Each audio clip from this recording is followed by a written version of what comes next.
Welcome, everyone, to a special edition of Limitless Possibilities, where we embark on a journey of inspiration and empowerment. I'm thrilled to have you join us today as we celebrate the launch of a remarkable book and the beginning of a brand new chapter for our show. I'm your host, Dr. LaWanda Parker, and today we have the honor of interviewing an extraordinary individual whose disability strategies expertise is transforming how we approach a person in-person and virtual events. Join me in welcoming the esteemed author, Dr. Patricia Rogers, the visibility strategist. Welcome, Dr. Rogers. It is such a pleasure to Oh, have you here today. So oh, let's thank you get so right much. into things. Awesome. Thank you so much for having me. I appreciate this. I really appreciate you taking the time out to allow me to share part of this journey in my life. So thank you, Dr. LaWanda. You're welcome, and it is truly a journey. So we're going to start right out the box and ask this question. What inspired you to write about in-person and virtual events? Oh, what inspired me to write about in-person and virtual events is the fact that I have been in 4 collaboration books, 5, 4, 5, 5. One is another one coming up. And I felt like it was time that I wrote because I initially got in those books so that it would sharpen my skill. It would show me what it actually took to write a book. So that was the first part of my journey. And I always had a desire to write a book because I wanted to leave a legacy. I just did not know years ago when the desire came what the book would be about. But as I've been on this entrepreneur journey, I've discovered my gifts and my talents. And now I know that hosting virtual events is my zone of genius. I hope I answered your question. Yes, you did. So tell me, what is the first step to take to organize an event online or in person? Can you elaborate for our audience? Yes, the first step. Oh, okay. That's a good question. First step for me, based on my own experience, the first thing that I do when I plan in-person events that I used to do, and now that we're online, I'm online now. So online is a lot easier. I already know online, I'm going to host that event online. So that's simple, thanks to COVID-19. But when I was in person, and for those who host in-person events, and I've been invited to a few. As a matter of fact, I just went to Paris. I had an invite to London. I went to Florida a couple of times this year. So I've flown into these destinations as after COVID opened up, after the doors open. And what happens is sometimes with these conferences and the speaking opportunities, they will want you to make payment. And then my first question is, where is the venue? So the first thing I've always done when I hosted events, I never invite anybody anywhere until I have the who, the what, the when, the where, and the how. Does that make sense? Yes, it does. That's a lot of work too, trust me. having having a small taste of it, those questions are extremely important, and it does require a lot of work. So one of the things I say, if you're gonna do this, you got to commit 110%. So Yeah, well, tell that's us. exactly right. Yeah, you have to have a passion for it. It's just like anything else. What do? You blog. You Mhm, blog. Morning, mhm. noon, day, and night. You blog. I You wake blog. up with thoughts in your head about what are you going to write, right? Am I right? It's true. You go to bed thinking about what am I going to write about tomorrow? It's a part of you. So it's the same token, whether it's events or whatever, you're right. And I like that. You have to be committed to the call. And again, everything takes training, even in your blogging. I think you said you've done about how many, 2,000 or something? You didn't Oh, start off oh doing 2,000. no, I didn't. I unfortunately I'm not at 2000 yet, but Oh, hey, I'm getting there. I'm at Where are you at? I know 1049 to be perfectly truthful. 1049. When I met you, I think you was in the hundreds, Hmm. early hundreds. So Yep. this is what you said. So I just want to tap on that word you use, commitment. Commitment.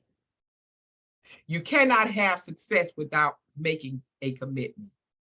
So thank you for bringing that up. Oh, you're welcome.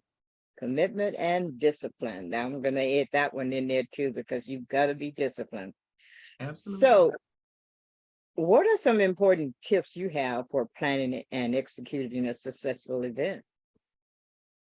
What are some of the tips that I have? Hmm. Some of the tips that I have lots of tips, but I don't know what they are right now. No, I'm just kidding. Some of the tips that I have, the just first thing, just share one because we want the people to go and buy the book.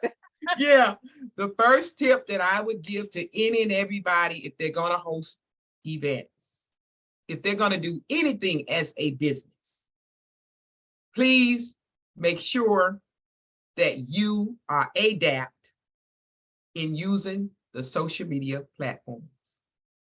And if you're not adept in using them, make sure that you hire someone or collaborate, partner with people who are adept with social media.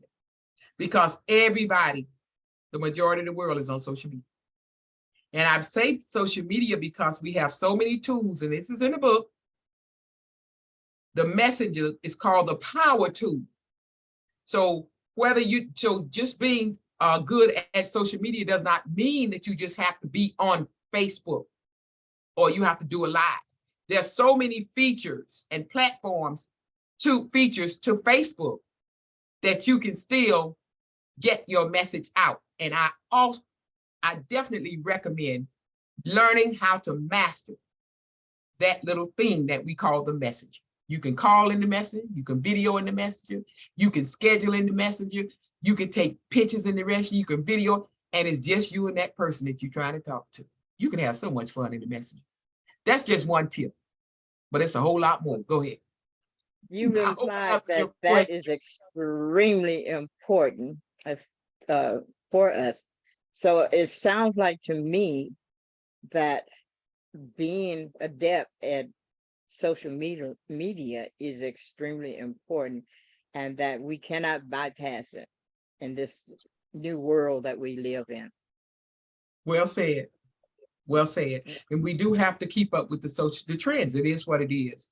But yeah, so thank you for asking me that, because social media it's just awesome. It's awesome. And it was certainly, as long as you tell people where you want them to go and you're willing to do some of the strategies that it takes, consistently posting on social media, using the feed when you post your content definitely is essential. And now we have that thing that you brought to my attention one day at one of our events. You said they're doing now that little @ everyone. You remember that? Mm-hmm. Yep. I've Yep. gone to Facebook jail because of that one. Because I'm supposed to do it once a day. I do it 2 or 3 times a day. Well, And it goes to, let me stress this. Do not use it more than once a day, and try to move it around to different places, because you're right. Facebook, I'm not sure I'm thrilled about the changes that Facebook has made, but they will send you to jail in a nanosecond. yes, I just got out of jail. And Oh, when so I'm sorry hosting that events, is happened to when I you. know when I'm hosting events is when I mostly go to jail, because I'm so excited and so anxious to get this information in front of so many people that Mhm. yes, but I am definitely a social media guru. I am a social media marketer. I do have a social media package where that I don't talk a whole lot about, but yes, people have hired me to push their events because it's That's essential. a good thing to know about the social media package, because most of most of us don't have that knowledge, and we don't know what to do. And you bringing up the point about being careful about being put in jail by Facebook is extremely important. So thank you for sharing that. Uh, Absolutely. what do you think makes you unique from other event coordinators and planners? Oh, wow. Well, I would like to say that what that makes me unique, in my own opinion, what makes me unique is, number one, I watch other people. So I've always been, I like to be different. I like to do my own little thing, put my own spin on things, if you will, that Mhm. identifies me. And I watch, excuse me, I watch a lot of events. I've attended a lot of online events, live events, so forth. One thing that I know for a fact that makes me stand out, and when I am talking to people who want to speak on our platforms and I'm showing them the contract, the cost, and all of those things, and what they will get out of participating at Unity and Service virtual events, they're always floored at the fact that they get a copy of the email list of attendees. Because if you speak at our event, we should not allow our speakers to have to scrummage through the chat after they have poured into so many people.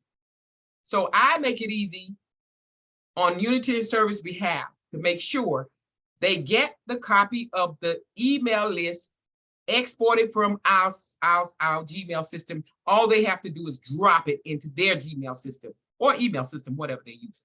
So because they need to follow up with those people who just heard them say, I can fix your pain. How about that? I can help you through the struggle that you're going through. I can assist you in breaking down those barriers that are stopping you. And Unity and Service want to make sure that we do our part so that they can follow up. Because guess what? It's not just the money that's in the follow-up. Relationships are in the follow-ups. That's my story, and I'm sticking to it. Well, before we move on further, uh, just how important is that list, and how soon should you follow up on it? Because many times we get lists and we think, oh, I got this list, I'll get back to it later. And it may be weeks or months before we remember, oh, wow, I went to this group and I got this list. I got this event coming up. I should send them something. Is it then too late? They waited that I'm long? glad you asked that question, because when you say lists, it's a difference in lists and emails. Because every event that I go to online, I want to make this clear, Mhm, there is what we call a chat. There are a lot of emails in the chat. And if mhm. people, it's the same difference. If you don't clean out that chat and get those emails onto your email list, people are gonna do just what you just said. It'll be a month from now, and those emails will still be sitting in that chat, and you'll be still thinking, oh, I got an event coming up. I should have downloaded those emails. But the difference in the list that we give you is all you have to do is drop them. We've already sorted through the chat for you.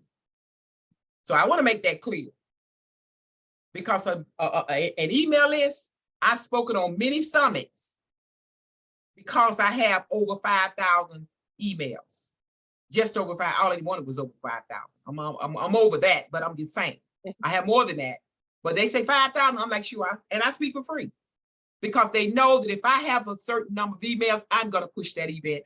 That saves us money because I don't have to pay and play. But so my answer to your question though is this: how soon should we put those emails, make sure that those emails are organized in our list? Immediately. Immediately. And that includes cleaning out the chat. I sit here for hours on end when I finish an event, networking with a twist with WPN. We have a Speakers Playhouse with Kimberly Crow. These people have 60-some people on their platform, but guess what? Everybody's not dropping their emails, though. Let me get it right. Everybody's not dropping the email. So I have to rummage through that chat, name, email. Some people will put their phone number, very few, and the majority will put their LinkedIn link. I immediately click on their LinkedIn link, and I sit here for hours. I'm in the process now of hiring. I just hired a young lady, basically. And that's part of her duties, because we can't do it all. But those emails, that's my lifeline So to my once they've done that, should they keeping contact with those individuals, say maybe once a week or every 2 weeks, just so that they're not forgotten? Because I've personally experienced where I haven't heard from someone in ages, and all of a sudden they're sending me about something that they want me to buy into. That happens. I'm guilty of that sometimes. But again, it's no way, Dr. Luana, you can reach out to everybody, but I will not verbally. But once you put that email list together, what I normally do is when I'm putting people in my email, especially those that I'm interested, that caught my eye on that event, I send them an email. But the best thing to do, on occasion, what I do is I will send, once I get them all in, I'm doing that tomorrow. Once I get them all in, but they are all in, I put everything in groups. So I go by groups, I'll send an email. And most times I send something out, it's like based on a holiday or something like that. I don't like to bombard people's emails. So that's a personal journey. Yeah. But I would tell Okay. you this, I do not neglect to communicate with people, especially if they're in an email. It's in a group, everybody's in a group. I know where I met them because I grouped them when I put them in my email. So therefore, what do? I send that group out, one click, and all these people get the email. So all you have to do is say hi, grab emoji from a affirmation. I have my own affirmations created. Grab an affirmation from Google and just send it out as a group. And blind CC, always blind CC. You never want to send everybody's email. Yeah. But all of those are the True. things that I teach in my coaching program.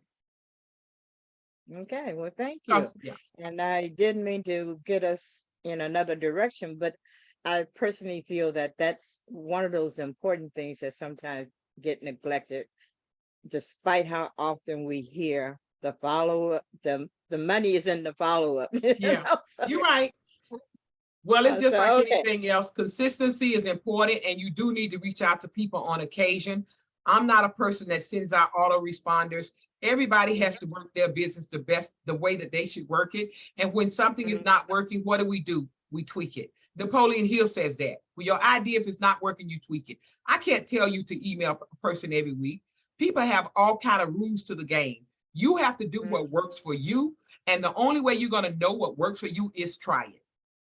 And when you miss a couple of sales and you go to that email and you see somebody was trying to reach out to you and you wasn't in those emails, because a lot of people not checking those emails. We know that. They love those text messages a bunch better. But the bottom line is, when I see where I had missed a couple of opportunities, I check my email. So we just got to learn what works for us. And then we got to, and then I call that person, say, hey, hold up, how you doing? If I have that number. If I don't, I email. How you doing? I'm so sorry I missed that appointment. Can I give you a complimentary ticket to the next event? How about that? Well, thank you for sharing that information. That is so valuable for anyone that's in business. And in today's world, it's even more important that we keep in constant contact with the people that we meet, whether it's online or in person. So thank you for sharing with us. Now, Awesome. I have another question about what you do. And that is, what is the most challenging part of putting together an event? Wow. And why do you feel it's something that we should all be looking at? Why do I feel everybody should be looking at what? Putting together events. I don't think that. Whether they're virtual I never or said that. I never said that. I don't think everybody should be looking at events, because everybody's not called to do events. Let's clear that up. okay. No. This book is not for everybody. This book is for those who are interested in hosting events virtually or in person. And I have met a lot of people that want to do it, but they don't want, they've been afraid to take the lead. So this book is to help guide them, let them know what a lot of the strategies, a lot of the processes, give them tips that are involved in it. So when they read this book, by the time they get midway of this book, Dr. Luana, they're gonna be ready to set up their event. And when they purchase this book and they do decide to host an event, they have access to me. and it's in the Mhm. book, Schedule with Me, because I'm going to help guide them.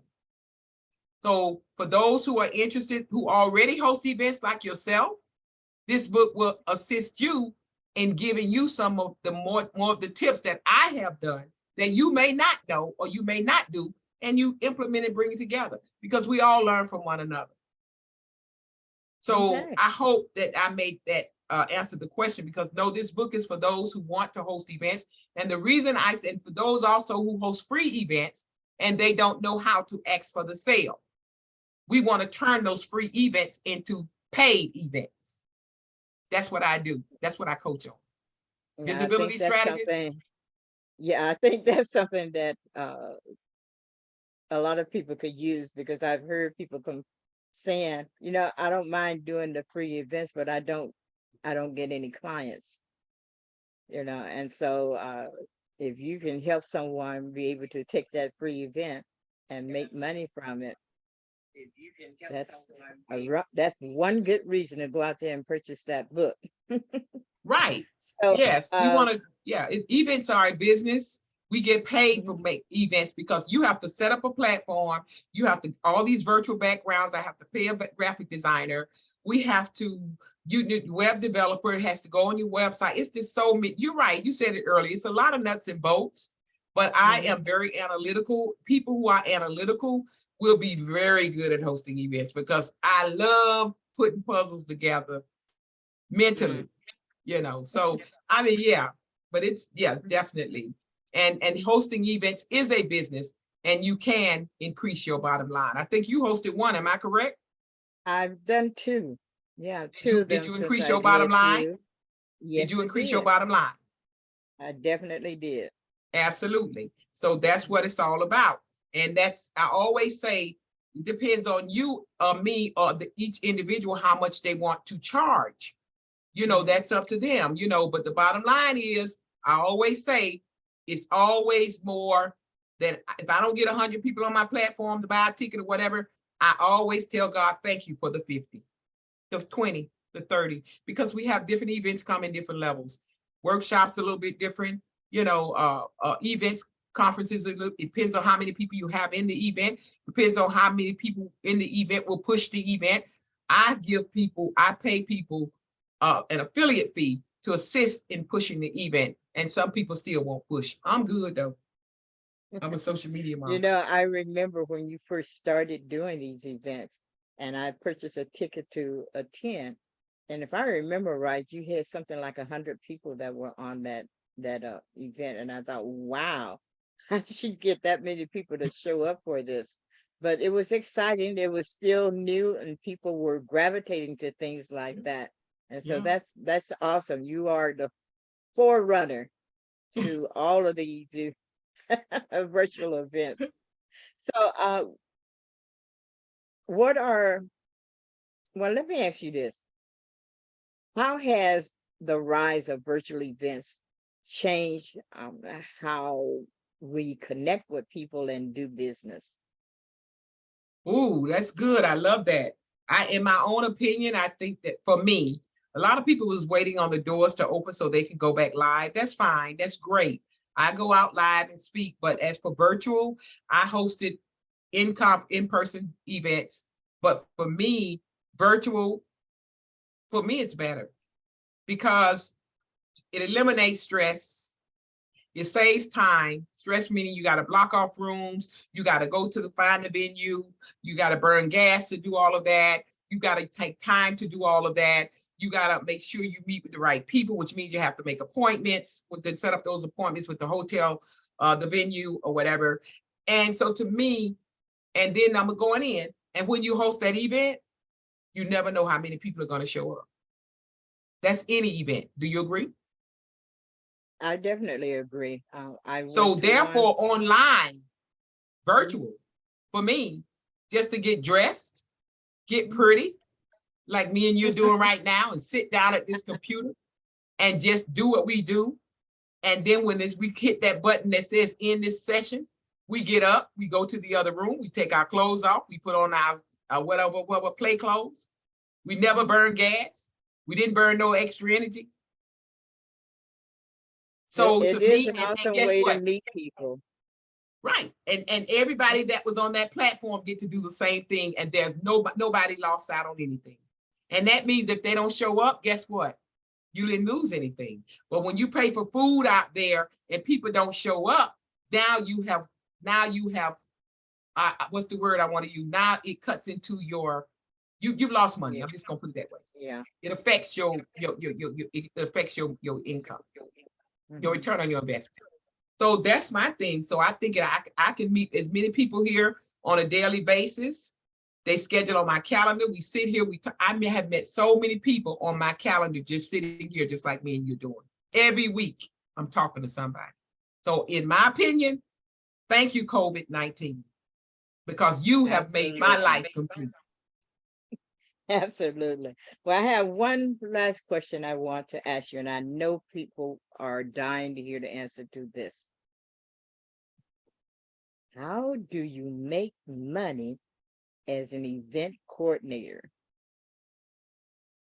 How do you make money as an As event an event coordinator? coordinator. Ooh, that's yeah. Well, you make money because everything that we do as entrepreneurs, first of all, let me say this as an entrepreneur, that's what entrepreneurs do. You're not an entrepreneur if you're not making money. That's the first thing. So a lot of people that say they're entrepreneurs, if they're not making money, they're not an entrepreneur. Entrepreneurs exchange services, okay, for a fee. And the way we make money in our as an event coordinator is because, again, as I said before, the labor that we put in to setting up the event, whether it's online or in person, we have to pay people too. So therefore, people have to submit a fee to speak on the platforms. I do it all the time with other people. It's called pay and play. And they've been doing that for years. That's why my coaches taught me years ago, when I first came to this, pay to play. And so people pay you to set up their platform, all these virtual backgrounds. When my participants, our speakers participate in this event, we make them look good and they make an impact when they show up on our platforms, just like me and you're doing here. And so therefore, if you love your business, and if you want to be visible, you want to meet and connect with more people, you want to speak, you never spoke, you want to speak, then sometimes, yes, you have to make the investment in yourself, just And like it's just anything else, like, just like yeah, anything it's just like any before COVID, people had to invest in themselves in order to push their business forward. That's why when you're looking at it, and well, let's say a 30-minute program on TV, and you'll see that same commercial probably 5 or 6 times during that 30 minutes because they want you to know that they are around. And when you're in the store or wherever it is, a car dealership, the first thing that comes to your mind will be what you saw the most often. So yes, That's right. thank you. That's so important. That's right. Well, as we come to a close for today's enlightening episode, I want to express my deepest gratitude to you, Dr. Rogers, for being here and sharing your wonderful tips and insights to this book that you are launching, and for just for gracing us uh, with your appearance. So, share the name of your book again, and remind us about your book launch. Okay, the name of my book is In Person and Virtual Events That Rock: 21st Century Tips, Strategies, and Processes. Again, this book is to educate you and to give you strategies, processes that will allow you to bring people together, because people need people. And hosting events is an awesome gateway to not only build relationships, but to increase your bottom line. And her book launch is on July the 5th. If you like details as to how you can attend that book launch, the information will be dropped in the comment section. So please take advantage of it. It's free. And you're going to meet some great authors there that day and hear some wonderful stories on things that others have done to get to the point that they are. So, again, thank you so much, Dr. Rogers, for being a part of this show today. And thank you for joining us on this exciting day. And stay tuned for more limitless possibilities coming up your way in future episodes of our show. Until next time, keep dreaming big and never stop believing in the power of what's possible. Until next time.